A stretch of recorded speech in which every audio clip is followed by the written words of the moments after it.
Ebanghelyo. Manaw sa kanimo. Kinutlogikan sa santos nga Ebanghelyo, sumala ni Marcos. Himayaw ikaw, O Ginoo. Si Jesus ug ang iyang mga tinun-an niadto sa mga balangay sa Cesarea Filipo. Ug samtang naglakaw sila, iyang gipangutana ang iyang mga tinun-an, kinsa man kuno ako, sumala sa mga tao. Mitubag sila, ang uban miingon nga ikaw mao si Juan nga magbubunyag, ang uban usab miingon nga ikaw mao si Elias, ug miingon pagayod ang uban nga ikaw usa sa mga propeta. Apan kamo, unsa may inyong ikasulti? Kinsa man ako? Nangutana si Jesus kanila. Ug mitubag si Pedro, ikaw mao ang Mesiyas. Unya gidid-an sila ni Jesus sa pagpanugilon kang bisan kinsa bahin kaniya. Unya gisuginlan ni Jesus ang iyang mga tinun-an nga mag-antos pag-ayo ang anak sa tao ug isalikway sa mga punuan sa mga Hudiyo, ingon man sa mga kadagkuan sa mga pari ug sa mga magtutudlo sa balaod. Patyon siya apan sa ikatulo ka adlaw mabanhaw. Gisulti niya kini sa iyang mga tinun-an sa way paglipod-lipod. Tungod niini gipahilayo siya ni Pedro sa uban ug gibadlong. Apan miliso si Jesus ug mitan-aw sa iyang mga tinun-an. Unya gibadlong niya si Pedro sa pag-ingon, pahawa Satanas, ang imong huna-huna sa tao ug dili sa Dios.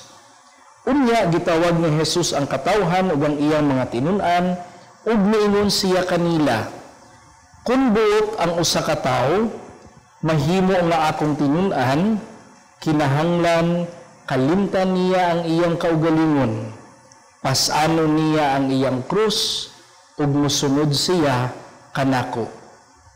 Kay ang buot muluwas sa iyang kaugalingong kinabuhi, mawad-an hinuon niini, apan kadtong maghalad sa iyang kinabuhi alang kanako ug sa maayong balita, dili mawad-an niini.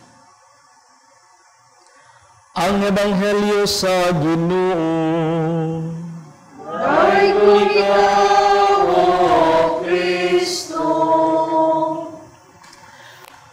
Mga igsoon ko diyan ni Kristo, ania nakita karon sa ikakawhaag upat nga Domingo sulod sa ordinaryong panahon. Sa dili pa nako ihatag ang main nga reflection nako, aduna ko'y usa ka sugilanon. 2 weeks ago, aduna ko'y funeral nga gi-celebrate para sa usa ka batan-on nga babae. Apan nakailan ako aning maong bayhana because she has been already suffering, no, sa usa ka grabe nga sakit pipila na ka mga tuig. So I was kanang balik-balik ko niya, mga ma-confine siya, anointing and everything. Naay mga panahon nga moingon siya nako nga, Padre, kapoy naman. Pero ako ning gituyo nga maningkamot kong mabuhi para sa akong pamilya, para usab sa mga tao nga nagmahal kaniya. Pero kung ako lang, Padre, no, okay na gid ko, ready na gid ko. Pero naningkamot kong mabuhi tungod niining maong mga tao. And then, gipangutana nako siya, so giunsa man nimo pagdala sa imong mga kasakitan? Ug niingon siya kanako, para nako dre, tungod ni kay giisip nako nga si Jesus is my healer, ang akong mananambal. Ug nasayod ko nga dili raman ang ako nga kaugalingon nga physical sickness ang iyang ayuhon kung mauman gani ang iyang pagbuot, aban iyang ayuhon gyud ang akong espirituhanon nga kahimtang, ang akong spiritual sickness nga mauman gyud ang mas labaw, mas importante. And you know what? She died suffering.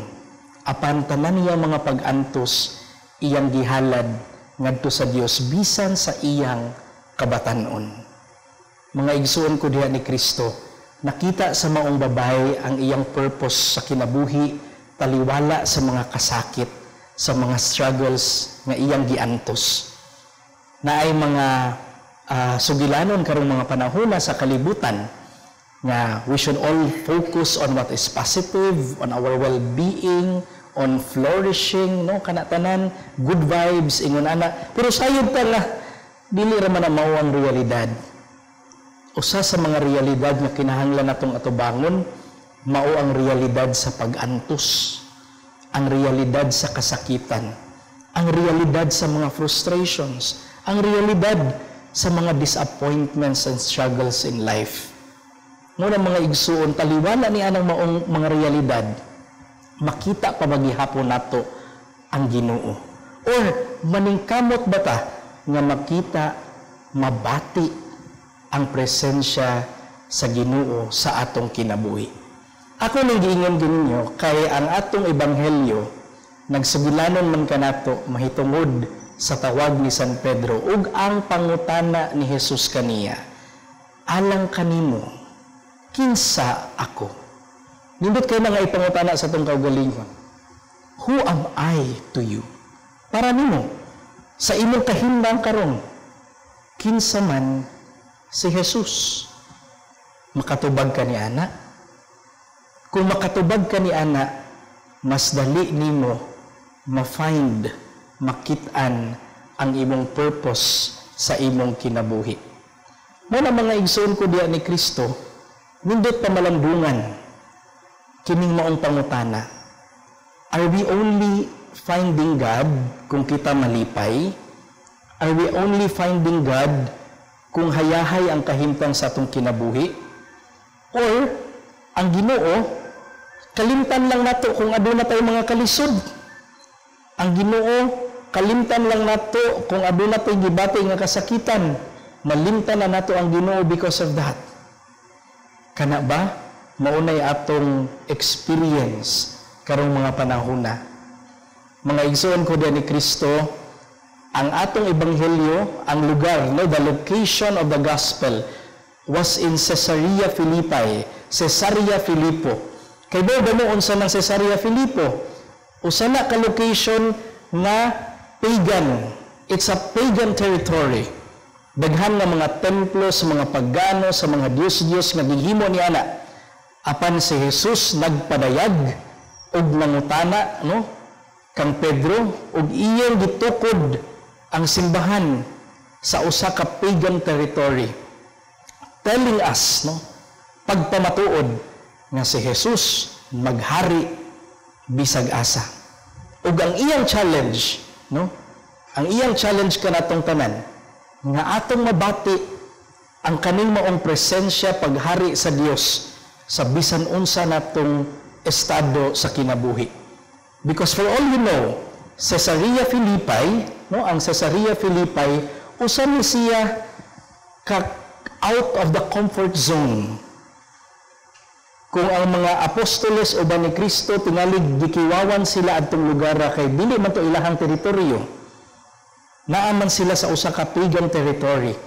Yet Jesus, no, iyang gipadayag ang iyang kaugalingon outside the comfort zones of the apostles and even outside his own comfort zones.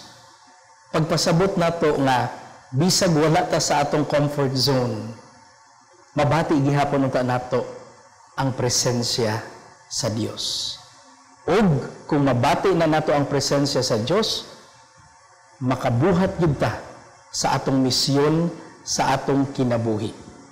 Maubitaw nga sa atong second reading, giingnan ta, faith without good works is nothing. Apan, kinahanglan sad nato nga ang atong pagtuo, atong palig-unon, adtong palambuon. And the starting point of the strengthening of our faith comes from a response. Who am I to you? Mga igsoon ko diyan ni Kristo, na malandungan ta ni, kinsa man si Jesus sa imong kinabuhi.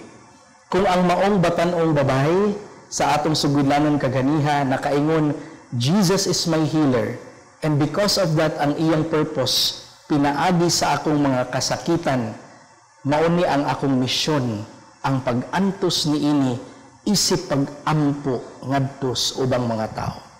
Ikaw, unsa man pod, ug kinsa ang Ginoo para nimo, aron mahibaw-an nimo kung unsa pod ang imong misyon sa imong kinabuhi. Hinaot nga si Maria nga atong inahan, kanunay magpanalipod kanato sa atong pagpangita sa presensya sa Dios. Amen.